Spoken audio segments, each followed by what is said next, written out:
you mentioned it before, normally you have one sub, they can go in as they want, as McMahon uses her size to finish on the interior, a 1-0 lead for USA Select.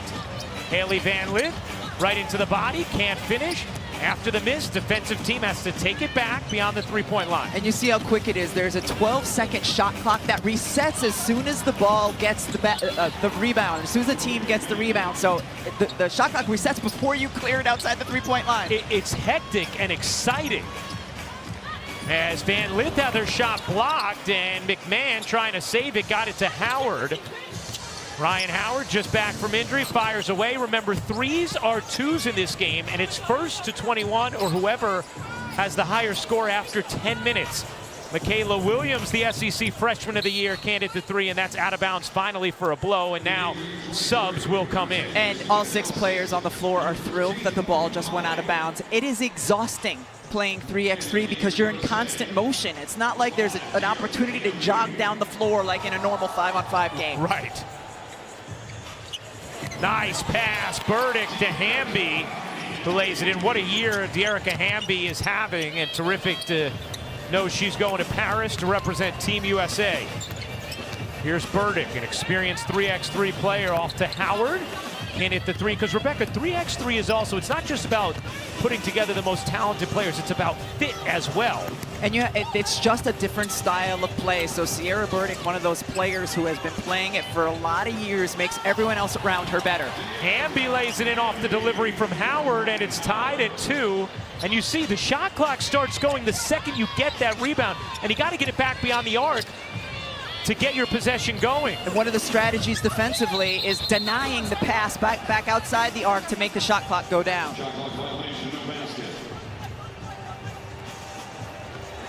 By the way, the national team's uniforms are beautiful. I Whatever love them. blue that is beautiful.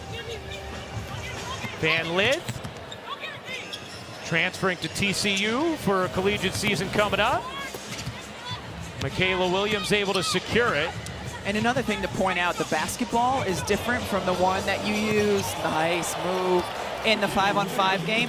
It's the size of the women's ball, but the weight of the men's basketball. So slightly different weight for these women. And you may have seen Flau'jae Johnson standing up, shooting that shot, shooting on her phone with the shot that Michaela Williams, her teammate at LSU, just hit. There's Flau'jae, who performed last night at the boardroom party. It's impressive. Seat next to Holly Rowe. Hey, that's a tough seat to get. Little jumper drops in.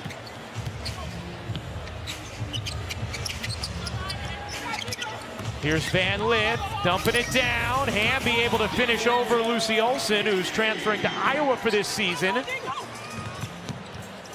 Here's Olson. Gets denied by Van Lith.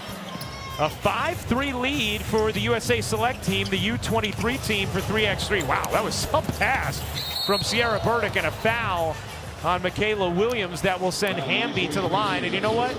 Sometimes you don't mind free throws even when you're the team that's fouling, just to get a breather.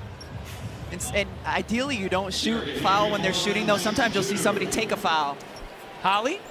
Well, Dearica Hamby, before the WNBA season started, took a WNBA basketball and wrote her goals for the year on it. And one of the goals was to make the Olympic team. She is replacing Cameron Brink, who has a knee injury, but Dearica went through the entire process, the selection process, and here she is. She will be representing her country in Paris. This is something she put into the universe intentionally to start the season, and here she is in Team USA jerseys. I mean, it's incredible, Holly, what perseverance from Dearica Hamby, and just awesome to see those dreams come true. Hamby might have gotten partially blocked there by Olson. McMahon left alone, can't hit the 3. Dulcie flags it down. Ooh, nice footwork from Dulcie. She leaves it a little short. Burdick, Howard, and Hamby, the 3 on the floor right now for Team USA. Oh, nifty move. Howard spins it in, plus the foul. What a move from Ryan Howard. And a timeout on the floor. Yeah, the other W stars in the building enjoying what they're seeing. Ryan Howard, how about this handle? And the finish. More 3x3. Jen Rosati joining us in a moment. Mitty asked about what I needed for the team. The one thing I said is I need a coach on the floor, right? And Sierra's the ultimate coach, not only because she's played a lot, but she's smart, she has a high IQ, and she can play multiple positions. So having her and Hailey have great chemistry together and having played a lot before was really invaluable to us heading to Paris. It's so interesting. I mean, when you look at just fit for 3x3 versus, say, when you're building a normal 5v5 roster, Jen, what are some of the key things that are differentiating factors, like the one you just mentioned, having someone with experience? Yeah, experience matters. High IQ matters. You know, look at Rhyne Howard. She has great instincts in how she plays. Obviously, she can score the basketball, but, you know, she knows how to space the floor. She knows how to move without the ball, and that's really, really important in 3x3. How about also some of the, U23 players who, you've gotten to see up close and their commitment to this as well, and also just how good they are. Yeah, I mean, absolutely. Christina, Morgan, Lucy, those are top 10 players for us because they played for us all last summer. So they helped us get qualified for Paris. So they're important to this process. They're part of the future. And I think it's really important that they have this opportunity to shine and then go represent us in Mexico City next week. You saw Christina Dalsey hit that little layup, now come up with the rebound. Knock away there as Howard comes up with a steal. Do you ever have conversations afterwards with your players about, hey, I didn't like that sub, or when you came in, you probably should have waited, we need you to get in earlier? How does that work? Because what's interesting about this process is 3 players on the floor, you have a 4th sub, but that sub just goes in when they deem fit. Yes, they sub every dead ball pretty much. And they have to. I remember I first coached Dearica. She said, well, what if I don't need a sub? I said, oh, honey, you're going to need a sub. And after the first game, she said, oh, yes, I needed a sub. It's very different. There's no jogging back on defense. There's no taking a break. It is constant offense to defense to offense. So you need the subs. You need to pace yourself. And it's good to have different combinations out there. How different is it in terms of scheming defensively when you're playing 3-on-3 versus 5-on-5? Yeah, it's very different. You can't just have set rules. Again, you have to have plan A, plan B. We like to play a certain way when Hailey's in a ball screen versus when Ryan's in a ball screen. So it's certainly important, again, that you have players that understand it but that are committed. You can't hide in 3-on-3. You have to play both sides of the ball. Talking with Jen Rosati, who's the head coach of Team USA 3x3. We headed to Paris trying to win a gold medal again, as they did in the 2020 Olympics. Yeah. How about just, I mean, for your players, this performance today, this challenge today, we're going to see it as well with Team USA tomorrow going up against the Team WNBA. How important are just these moments in getting ready for Paris? Yes, I tell people all the time, you don't get better practicing 3-on-3. You only get better playing, right? So these guys have to get the reps. They have to, the experience and cohesion are key in this game. The teams that play together all the time are typically better at 3-on-3, and that's why we're not the favorites heading into the Olympics, because we have not played together. So this is really important for us to have this time. How many practices do you have between now and your first game, and when is your first game? Yeah, so first game is July 30th. We will head over to Europe on Saturday after the 5-on-5 All-Star game. And then we have about 6 days to prepare. So we have this tonight. We'll have a short practice tomorrow, but essentially in 6 days they have to be ready to try to win back-to-back gold. So it's not an easy feat. I think people are seeing tonight how hard this game is and how you can neutralize this game, by just not making shots, right? Or somebody else making shots. That's how this game operates sometimes. And so, in 10 minutes, anything can happen. Well, Jen, we so appreciate you hanging out with us here and informing all of us. Obviously, for our audience, a lot of them are new to this. I'm sure they're getting drawn in. It's so exciting, and good luck in Paris. Go get that gold. All right, thanks, guys. Hey, 3x3, Rhyne Howard finding her stroke in a 10-10 game in the USA 3x3 Challenge. Positive energy pouring out of her. And unbelievably talented on the mic and on the court. So Team USA an 11-10 lead over USA Select, and a foul called. Remember, you can have an unlimited amount of personal fouls, but once you accumulate 7 team fouls, it leads to free throws, and then 10 team fouls leads to 2 free throws and the ball. Sarah Williams trying to finish inside. Good contest from Hamby. Dearica Hamby had it stripped by Michaela Williams. Good hands there for the SEC Freshman of the Year. It's Cody McMahon, star of Ohio State. McMahon, wow. Nice move inside. Beautiful footwork. Incredible footwork and the size as well. Tied at 11, entertaining game. First ever USA Basketball 3x3 Challenge here at WNBA All-Star Weekend. Van Lith hits the deck. McMahon gets fouled, and Cody McMahon is going to the line to shoot one free throw. It's 1s and 2s in this game. So if you get fouled shooting a 1, you get 1 free throw. You get fouled shooting a 2, you get 2. So all these little different intricacies here with 3x3, you all are going to see it when you watch the Olympics. Team USA's first game, July 30th. Of course, at the Olympics, the games are played outdoors, which is one of the reasons you have sort of like the rubber texture, the outdoor basketball that the players are using. Which is a little heavier. Yes. Weight of the men's basketball, yes. Nice pass there. And Morgan Molly on the finish. Hamby able to gather, couldn't finish it. Off the hands of Burdick, looking to flag it down. You probably also noticed 12-second shot clock. Howard with a 2, it's good. That'll tie things up at 13. Really tight competitive game.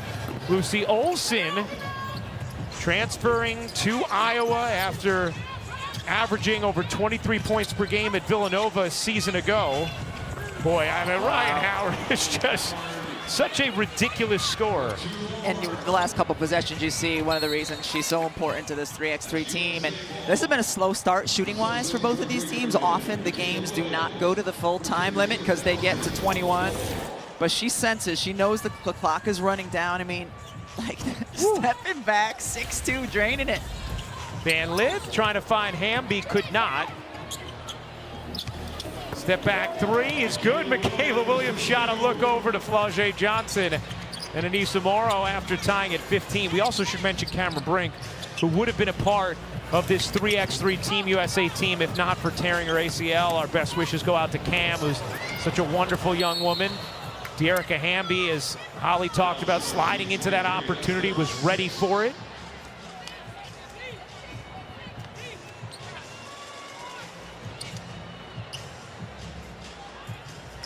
.134 to go, tied at 15. It's either whoever leads after 10 minutes or whoever gets to 21. That's who wins here. The U23 team trying to beat Team USA. A tune-up for the Olympics for Team USA. If there's an overtime, it's first team to get 2 points. The U23 team heads to Mexico City tomorrow for a competition. Sarah Williams leaves it short, gets it back. Michaela Williams thought about firing. Flau'jae wants her to. Was looking for a whistle, it did not come. Still tied at 15. Howard gets a good look. You bet. Rhyne Howard locked in from deep, gives Team USA a 2-point lead.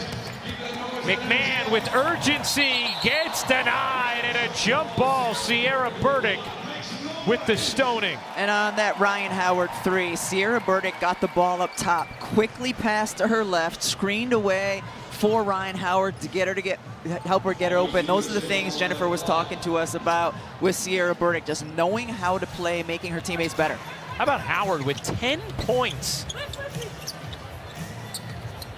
I mean, she's just so challenging to stop because of her size and, you know, how she can, with her high release, get her three-point look off even when it's contested. The shot clock was about to expire, but the kick ball gives Team USA a new opportunity here. Howard trying to kind of seal it. A 4-point game. Molly needs it, doesn't have it. Michaela Williams on the interior, unable to finish, but gets the whistle. But with time expiring there, Williams should have kicked it back out because you need twos right now more than you need ones. Ryan Howard, I mean, ridiculous. Keeps that left foot down with a little fake and escape dribble to the right.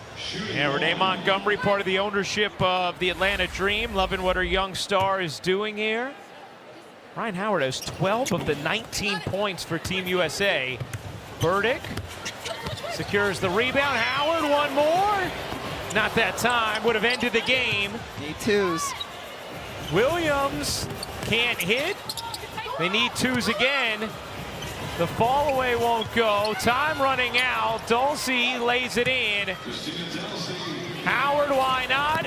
In and out, but that's going to do it. Team USA able to fend off the U23 select team. 19-16 the final in the first ever USA Basketball 3x3 challenge here at WNBA All-Star Weekend. Pretty fun, huh? It's a blast. It really is. I mean, in the last Olympics, most of the 3x3 games were in the morning in terms of East Coast time. I don't know what it's going to be for the Paris Olympics, but my whole family, we just sat back and watched. It was so fun. You get up when you got to get up to watch that competition.